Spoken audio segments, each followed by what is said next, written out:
Ladies and gentlemen, I have always opined on this particular platform that in politics, nothing happens out of mere coincidence, and that everything in politics is normally well planned, well scripted, and executed to achieve a specific political objective. Nothing in politics just happen for the sake of it. Kiambu Governor Wamatangi was today arrested by EACC over some corruption allegation.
And because I personally believe that in politics, nothing happens out of mere coincidence, I want to reveal to you guys the political objectives of that arrest. Just that one. Now at this point you need to trust me. They want to this one is because you all know that Kimani Wamatangi is actually guilty. We also know that Kimani Wamatangi is corrupt. And we also know that if you are to list all these governors, all of them, none of them is not corrupt. If you are to raid their houses today, you will find even more money in some of their houses. But what shocked me the most was the fact that Kimani Wamatangi was arrested and the residents of Kiambu went to the streets to protest and demonstrate against his arrest.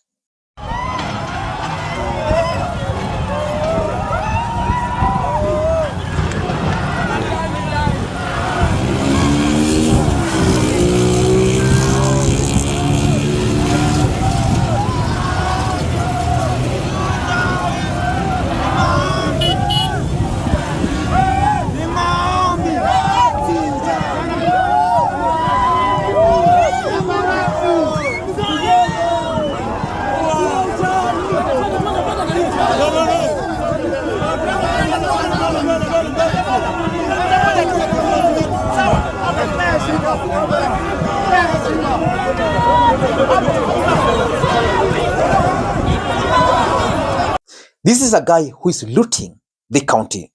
Let me just read for you what EACC posted. Allegation of irregular procurement and fictitious payment of 1.5 billion by senior Kiambu County government officials. We are talking of 1.5 billion Kenya shillings being taken. Of course, there are political objectives to this arrest, but just look at it. We are talking of 1.5 billion Kenya shillings. Fictitious. It says, today, Tuesday, 15th April 2025, the Ethics and Anti-Corruption Commission executed such warrants at the residence and offices of 9 individuals as part of an ongoing investigations. Amongst those targeted was Paul Kimani Njoroge, alias Wamatangi, the governor of Kiambu County. The other persons of interest are senior county officials and business people as listed below. They've listed these guys. The operations form part of ongoing investigations into alleged financial and procurement malpractices within the county government of Kiambu, focusing on the following. Just pay very close attention. Number one, allegations of conflict of interest, procurement irregularities, and abuse of office against the senior officials in awarding of contract for supply, delivery, installation, testing, training, commissioning, and support services for an enterprise resource planning ERP system. The contract, valued at 230 million, was awarded to MS Filtronic International Limited during the 2002-2023 financial year. Number two, allegations that the county government officials engaged in trading within the county and received payment totaling to 1.5 billion through irregular procurement processes and fictitious supplies in violation of public finance management and procurement laws. Today's operations has resulted in recovery of critical evidentiary materials to support ongoing investigations. This includes the seizure of 12 million Kenya shillings. Hiyo ni pesa taslim wamepata, and US dollar 13,000. I just wanted to multiply that by around 129 Kenyan shillings in cash from the residence of the Governor Kiambu Wamatangi, which is suspected to be proceeds of corruption. I want to challenge you. Can you check your pocket and tell me how much you have, or your bank account, or your M-Pesa account? This is some amount of money these guys had in cash. Forget about the bank account. Upon conclusion of the investigations, the finding will guide appropriate course of action, which may include the prosecution of any individuals found culpable, the forfeiture of unexplained assets, and the confiscation of proceeds linked to corruption. Ladies and gentlemen, that's it. But I want us to look at the political objectives which that arrest was supposed to achieve. Before we do that, allow me to take this opportunity to also introduce you guys to BRICS Solutions. BRICS Solutions is your number one partner in web design and development, CCTV solutions, networking, and ICT support. Currently, BRICS Solutions has one of the best point of sales softwares in the market, designed specifically for supermarkets, schools, pharmacies, electrical shops, barber shops, name it. You can contact them on the numbers you are seeing on your screen for live demonstrations. Ladies and gentlemen, I want to go straight to my first point. What we are witnessing is the cosmetic war on corruption.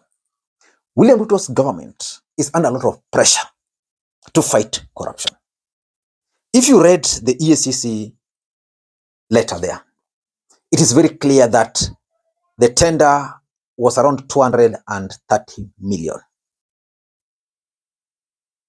If you look at SHA,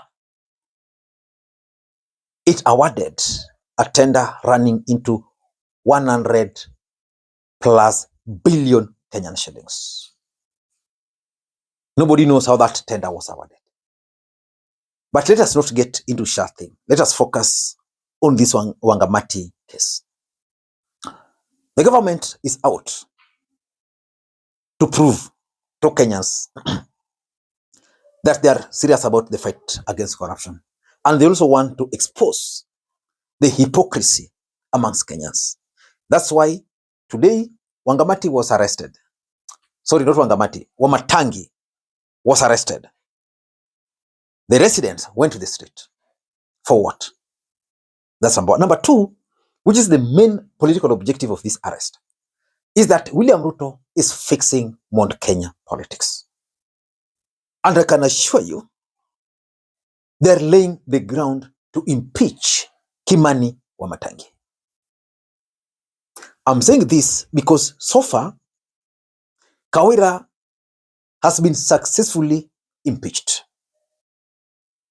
His deputy is currently in office. That man is loyal now to William Samoei Arap Ruto. Wamatangi is going to be impeached. His deputy is going to be installed. Is going to be loyal to William Samoei Arap Ruto.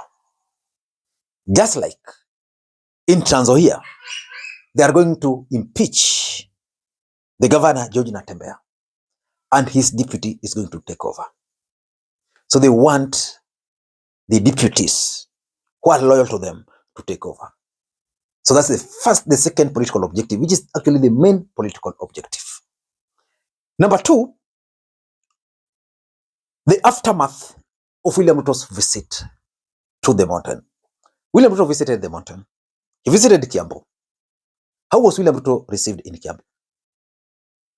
Probably they might have done their investigations and realized that Wamatangi did not do much to save William Ruto from the embarrassment. Therefore, he must be punished. And we're going to see more people being targeted. And importantly, which is my last point, is that this is a clear warning to any governor who is opposed to the government to prepare. Sonko and Waititu learned it the hard way. Kawira is now learning it the hard way. Wamatangi is next. The governor for Trans Nzoia is next. So they are sending a message to other governors. Why do you think nobody has bothered to raid the offices of the governor for Nairobi? Politics. I don't know what you think. That's my take. Until next time, this is Lee McQueen. Bye-bye.